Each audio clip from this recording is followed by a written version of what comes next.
नमस्कार आदाब, आप देख रहे हैं डीएस समाचार। सच बोलता चौथा स्तंभ। लखनऊ बदलते मौसम में सावधानी बेहद जरूरी। प्रोफेसर डॉक्टर रवि देव।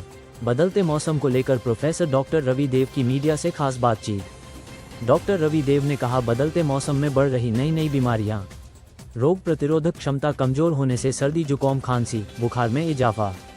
संतुलित आहार, नियमित व्यायाम और पर्याप्त नींद अपनाने की दी सलाह।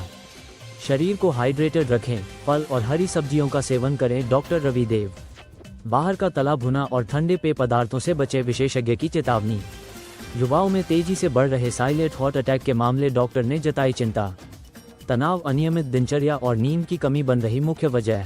आज के युवा फिट दिखते हैं लेकिन दिल कमजोर हो रहा है। डॉक्टर रवि देव। 6 महीने में एक बार स्वास्थ्य जांच जरूरी, ईसीजी और शुगर टेस्ट कराएं। योग, ध्यान और नियमित एक्सरसाइज को दिनचर्या में शामिल करें। धूम्रपान और शराब से दूरी बनाएं, यही असली बचाव। बीमारी से बेहतर है उसकी रोकथाम। प्रोफेसर डॉक्टर रवि देव की अपील। स्वस्थ जीवनशैली अपनाकर खुद को और परिवार को रखें सुरक्षित। संवाददाता सुभाष चंद्र, आप देख रहे हैं डीएस समाचार। हमारे चैनल को लाइक और सब्सक्राइब करना ना भूले। डॉक्टर साहब, आजकल मौसम चेंज हो रहा है, उससे कुछ समस्याएं आ रही लोगों को।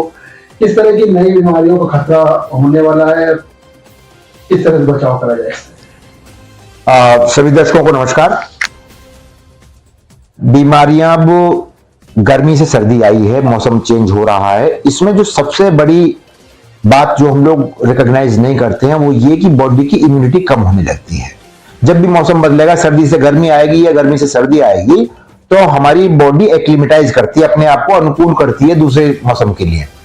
जब बॉडी की सारी क्षमताएं या ज्यादातर क्षमताएं या एनर्जी अपने आप को एक्लिमेटाइज करने में लग जाती है, तो उसकी वजह से उसकी इम्यूनिटी बॉडी की कम हो जाती है, जिसकी वजह से जो वायरस इन्फेक्शन है, बैक्टीरियल इन्फेक्शन है या और जो एलर्जिक जो चीजें हैं वो ज्यादा अटैक करती हैं। अब सर्दियों का मौसम है, सर्दियों के मौसम में मुख्य कारण क्या होने हैं? फ्लू और अभी डेंगू तो इस बार कंट्रोल है काफी कुछ, लेकिन प्रिडिस्पोज तो है ही है हम। अगर शुरू हो गया तो फिर फैलेगा जरूर। प्लेटलेट तुरंत कम करता है, अचानक कम करता है। और जो ब्रेन से रिलेटेड और हार्ट से रिलेटेड चीजें हैं कि ठंडक में जो हमारी ब्लड वेसल्स हैं, उनकी रक्त की धमनियां हैं, जो कि गर्मियों में चौड़ी रहती हैं, मोटी रहती, मतलब अच्छा उनका कैलिबर रहता है और सप्लाई प्रॉपर करती है, सर्दियों में वो सिकुड़ने लगती है।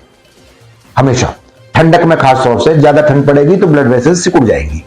तभी हम लोग अक्सर नहीं कहते हैं कि ओल्ड एज में भाई ठंडे पानी से मत नहाइए, गर्म पानी से नहाइए, गुनगुने पानी से नहाइए, ताकि अचानक ना हो। बाथरूम में गए, वहीं पे स्ट्रोक हो गया और ब्रेन स्ट्रोक हुआ और उसके बाद में डिमाइस हो गया। तो ये जो चीजें हैं, इनकी वजह से, ब्लड वेसल्स के सिकुड़ने की वजह से ब्रेन अटैक ठंड में बहुत होते हैं, जिसको स्ट्रोक भी कहते हैं। हार्ट अटैक भी ठंडक, बहुत ज्यादा ठंडक लग गई, ज्यादातर होते हैं। तो ठंड के दिनों में इन चीजों की बहुतायत होती है। बहुत से मरीज इस तरीके के आते हैं। ठंडक के चेंज के, अभी मौसम सीजन चेंज में यहाँ पे इन्फेक्टिव इलनेस यानी कि वायरस का इन्फेक्शन है, डेंगू टाइप का या फ्लू टाइप का, और टाइफाइड है, ये बैक्टीरियल इन्फेक्शन है, ये सब बहुत ज्यादा हो जाते हैं। सर, बात कर ले, आजकल देखा गया युवाओं में हार्ट अटैक आ रहा है, चलते चलते कहीं भी होता है और उससे जान भी चली जा रही है।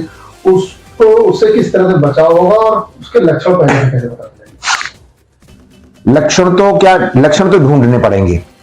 मैं बताऊं आपको बात, क्योंकि युवाओं में है, ये तो अब सबको ही मालूम है, सोशल मीडिया से हर एक आदमी जानता है कि अब 30-40 पे होने लगा है ब्लड प्रेशर भी और डायबिटीज भी, और हार्ट अटैक तो सडनली होता है, ब्रेन अटैक भी सडनली होता है। इसको हम लोगों को एक सबसे बड़ी चीज है कि अवेयर होना चाहिए कि जो बीमारियां पहले ओल्ड एज में होती थी वो अब यंग एज में भी होने लगी हैं, इसलिए सतर्क रहें। अब सतर्क क्या रहें? सतर्कता में यह है कि ज्यादातर इसमें से जो ब्रेन अटैक्स हैं, हार्ट अटैक्स हैं, ब्लड प्रेशर के उछाल की वजह से होते हैं।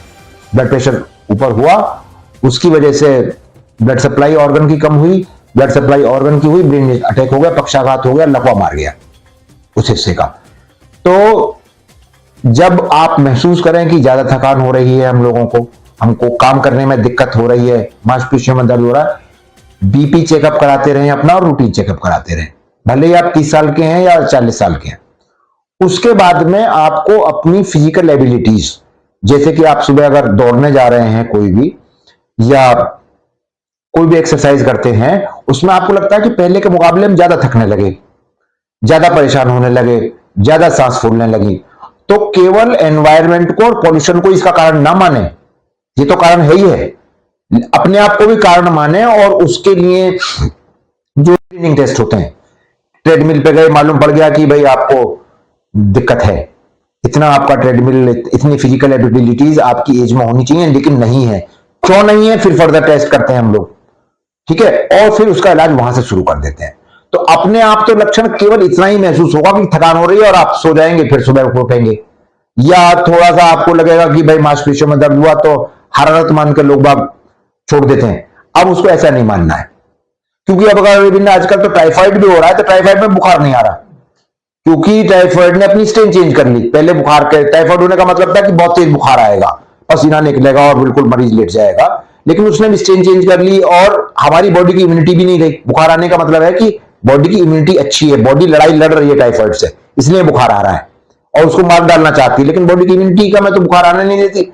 अब क्या सिम्टम आ रहे हैं टाइफाइड में भी कि साफ हरारत है, मांसपेशी में दर्द, थकान हो जाती है, भूख नहीं लगती, पर टेस्ट कराया टाइफाइड पॉजिटिव निकल गया। तो इन सब चीजों को बचने की जरूरत है कि बीमारियों के लक्षण भी बदले हैं, बीमारियों की जो रोगाणु थे, जो कंडीशंस थी, वो ज्यादा रेजिस्टेंट हो गए हैं, वो हमारी बॉडी की इम्यूनिटी के मुकाबले ज्यादा मजबूत हो गए, बॉडी की इम्यूनिटी कम हो रही है और जो एजेंट हैं जो कि रोगाणु पैदा करते हैं वो ज्यादा रेजिस्टेंट हो रहे हैं। सर, इसके बचाव के लिए क्या करना चाहिए जो आम जनमानस है? इसमें बचाव के लिए तो वो सबसे बड़ी बात मैंने अभी आपको बताया कि अपने चेकअप, मेडिकल चेकअप बीच बीच में कराते रहें, और जैसे कि सिम्टम आते हैं कि सांस फूल रही है हमें, ये थक जाते हैं ज्यादा जल्दी, इस एज में थकना नहीं चाहिए। और दूसरा अपना फूड जैसा भी हो, ज्यादातर जंक फूड से अवॉइड करें। जंक फूड का मतलब जो कि फूड आपके सामने प्रिपेयर नहीं हुआ, उसको अवॉइड करें। ताजी फल सब्जियां, आप शहरी लाइफ में तो बड़ा मुश्किल है, उसमें तो केमिकल फल सब्जियां मिल रही हैं, केमिकल छिड़क दिया उसके ऊपर, और उसको ज्यादा समय तक अच्छा करने के लिए, और फ्रूट के ऊपर भी छिड़क दिया, तो मालूम हुआ कि अगर आपने कायदे से उसको धोया नहीं या छीला नहीं, तो आप केमिकल खा गए बजाय हरी सब्जी और फल के। तो इन चीजों का ध्यान रखना है, ज्यादातर कोशिश करें कि ताजी चीजें खाएं और घर का स्वस्थ ताजा भोजन करें। ज्यादातर भागदौड़ की जिंदगी में बाहर के लोग खाना प्रेफर करते हैं, कैसा बना है, क्या टेस्टिंग है।